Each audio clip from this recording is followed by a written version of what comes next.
This episode is brought to you by AIRIA.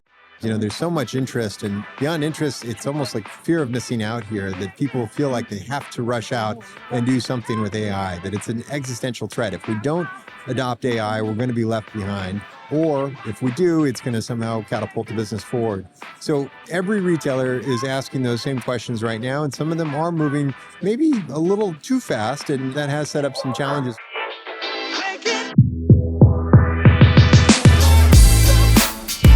Welcome to this special deep dive edition of the Retail Remix podcast, brought to you by AIRIA. I'm Adam Blair, an editor at Retail TouchPoints, and I'll be your host for today's episode. At the NRF Big Show in New York City in January, AI was inescapable. If any further proof was needed about AI's enormous and still growing impact on the retail industry, the number of sessions and exhibitors discussing the technology's impact has demonstrated it handily. Today, I'm talking to Kevin Kiley, who is CEO of AIRIA, which builds AI solutions designed to meet the needs of modern enterprises. I'm going to be talking to him about AI in general and its applications in retail, the promises and opportunities, as well as some of the potential pitfalls. Welcome, Kevin. Thank you. Really excited to be here today. We're happy for you to be here as well. Let's dive right in. AI development and deployment are moving very quickly, particularly in retail. What would you say are some of the specific ways that AI's capabilities and strengths are a good match for the retail industry? And do you have any examples of ways that interlocking happens well? Yeah, certainly. Well, as you noted, AI is everywhere here at NRF this year. Somebody told me close to 90% of the sessions are either AI focused or AI adjacent, if you will. And you're hearing it on everyone's lips. Of course, anywhere you go, every dinner, every coffee, there's discussion around how AI can impact use cases. The great thing is there's almost limitless possibility. You can look at back office all the way to the frontline store associates and see application for AI and the way that it can help with the work that's being done across all phases and functions of an organization, regardless of who you're selling to or what you're selling. There are, again, an infinite number of use cases here that we're supporting and that we're seeing customers innovate with. Okay. So many different aspects of retailing can be either improved or revamped via AI. It sounds like what you're saying. All right. Absolutely. Yeah. Again, every retailer here, or I'll say most, are looking at new channels or omni-channels that they're going to be utilizing AI in a way that can get answers for a customer, that can make decisions faster, that can lead to more accurate outcomes. Again, there really isn't any limits to what you can do today in the way that AI is going to reshape retail. Okay. Well, I understand AIRIA has a very strong security and data governance focus. That's obviously important in any industry, but why is it so important when using AI? And are there challenges or dangers if guardrails aren't strong enough, for instance, or there's some kind of an issue with the technology? Absolutely. So again, I'll start with observations from the past 48 hours here at NRF. And so many of the technology leaders that I've met with and others across these 2 days of meetings, they're seeing every vendor here pushing some level of AI into their product and new AI solutions. And that's great. Tremendous potential that can come from that. There's a lot of power that this AI will deliver, but it also introduces a whole lot of new risk and vulnerability.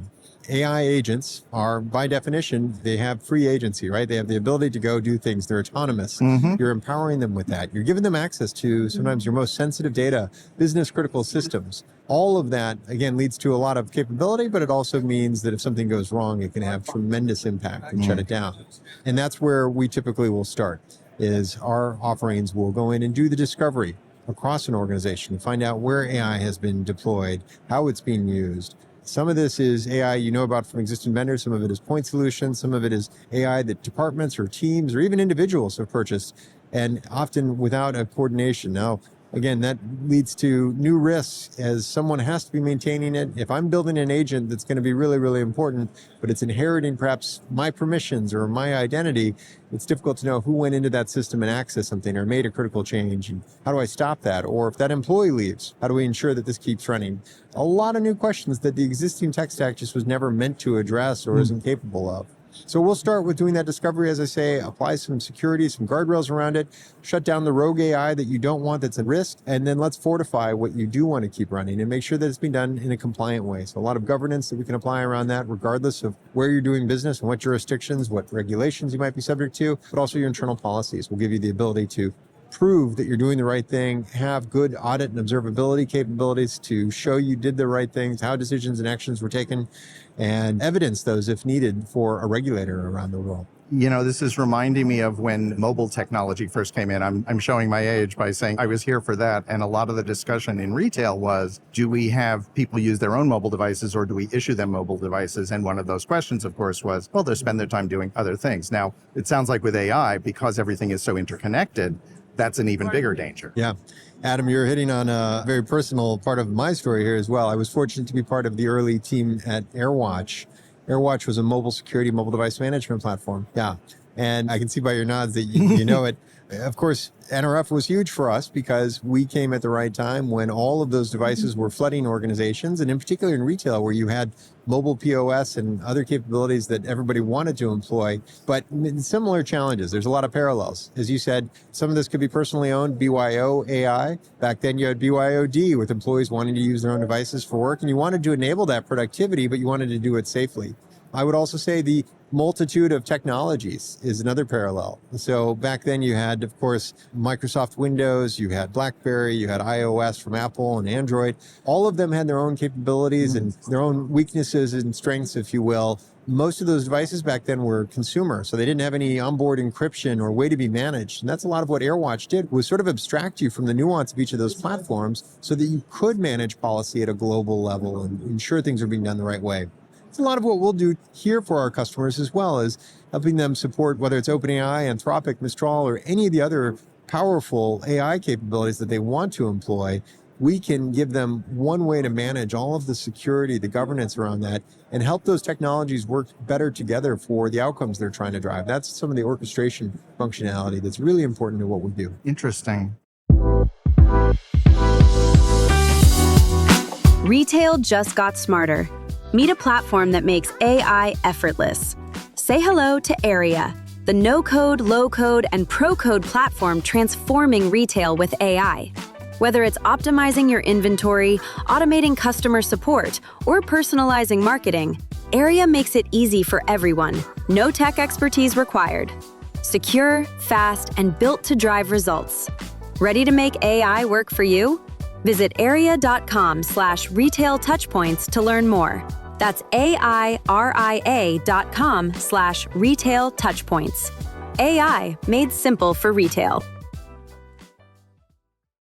Well, you've probably already covered this in talking about how AIRIA works, but are there some common missteps that retailers and other organizations make as they're probably not growing their AI? It's a very good point that it's probably spread to everyone in the organization, or a good portion of them anyway. Mm-hmm. Are there ways to avoid them? What are those common sort of like, we've gone off the path or hit a bump? Yeah. Well, as we've said already a couple of times, there's so much interest, and beyond interest, it's almost like fear of missing out here, that people feel like they have to rush out and do something with AI, that it's an existential threat. If we don't adopt AI, we're going to be left behind. Or if we do, it's going to somehow catapult the business forward. So every retailer is asking those same questions right now, and some of them are moving maybe a little too fast, and that has set up some challenges we've seen.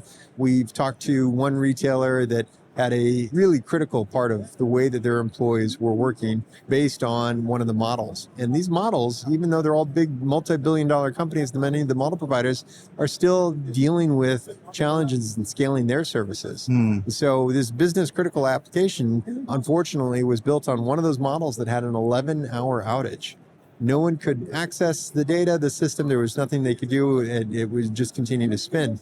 And again, it's not unique. I won't name names, but I will say all the providers have had a lot of challenges with this. If you monitor the latency of any of these services from day to day, you'll see spikes throughout the day with how slow they're running and their unavailability. Having a system to counteract that or recover from it is really becoming important. And I'll point to that as one of the early capabilities that we've seen a lot of the retailers adopting is our high availability, where we can route them from one model to the next if something goes down. So interesting. If I'm using OpenAI and for whatever reason it's not working, at least in the way that we need it to, we can identify a failover model to immediately route that traffic to. And that might be with their competitor, someone that they would never want to give the traffic to. But that's where having this independent layer of supervision and orchestration becomes really important. Yeah. It's easy to forget how much technology and computing power goes into just providing AI. And it's kind of understandable. It's sort of the fun and danger of a very fast growing and changing technology. There's a lot of dimensions to that. You're bringing up a great point because it is all evolving so fast as well. getting married to one model is a bad scenario because it's going to be very difficult to unwind that when the next model comes out that's a better fit for your needs.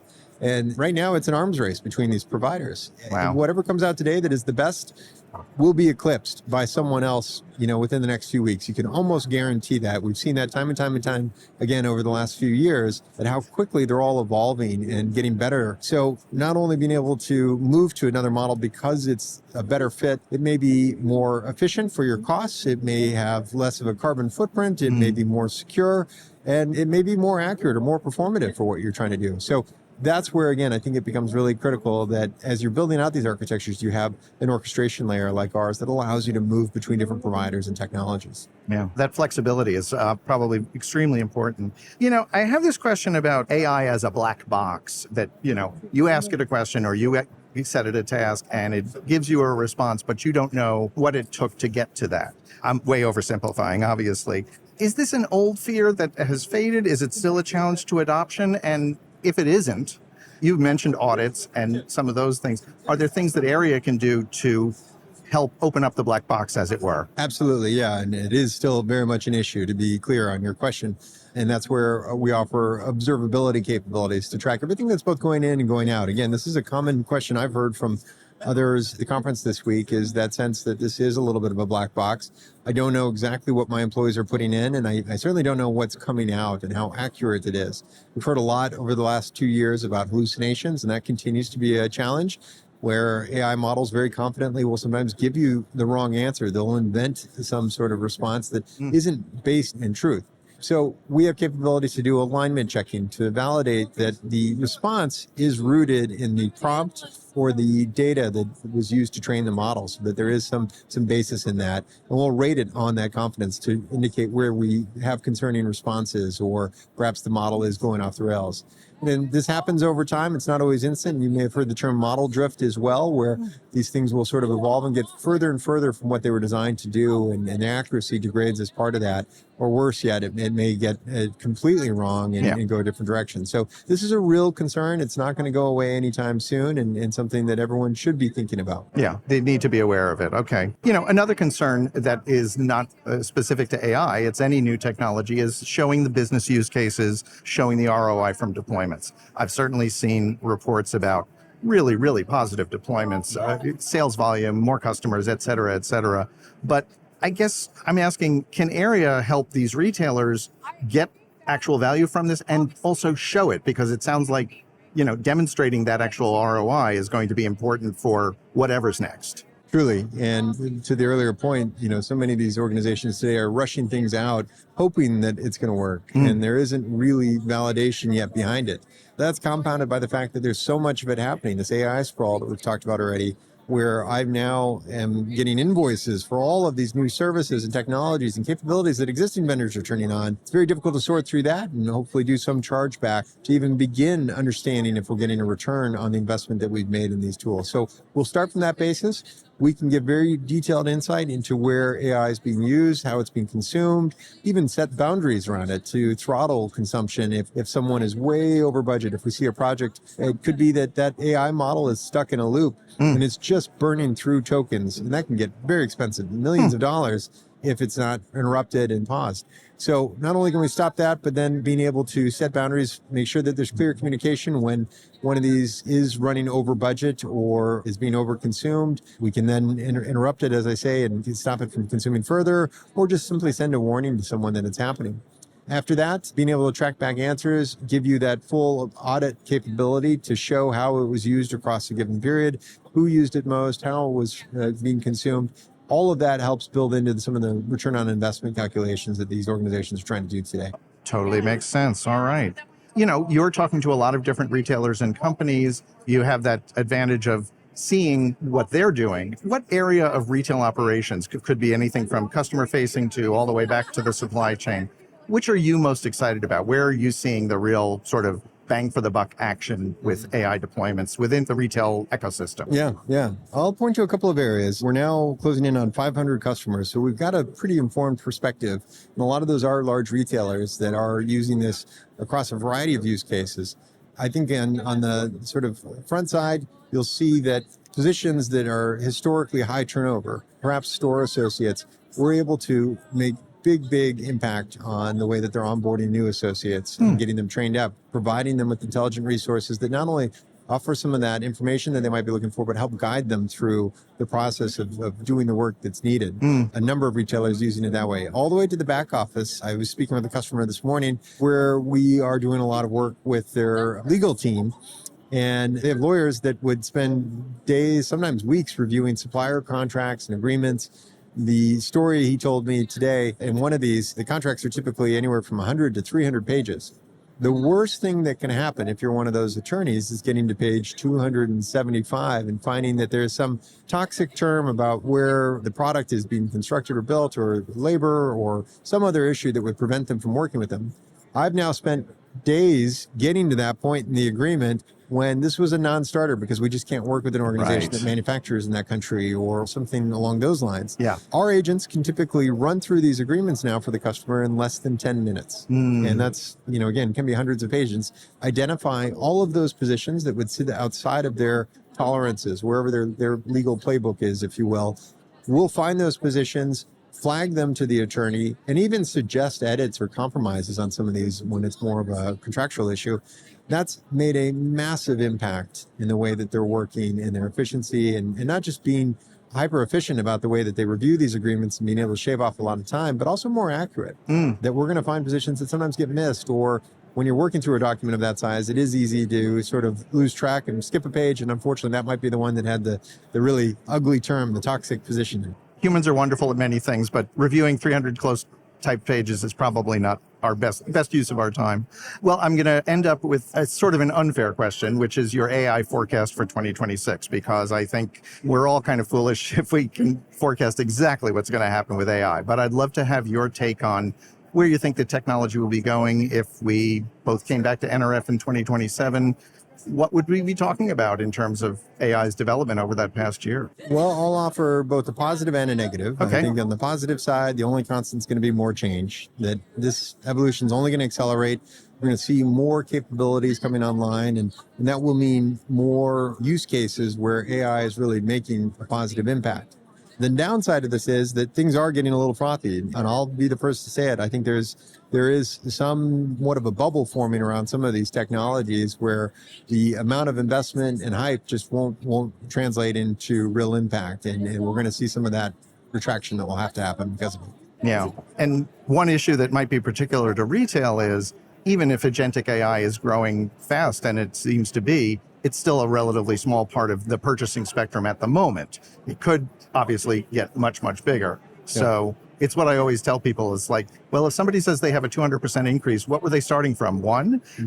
Yeah. So you always need to keep that perspective. And we've lived through this before. You mentioned mobile, which really would have been probably 15 years back when that really came on.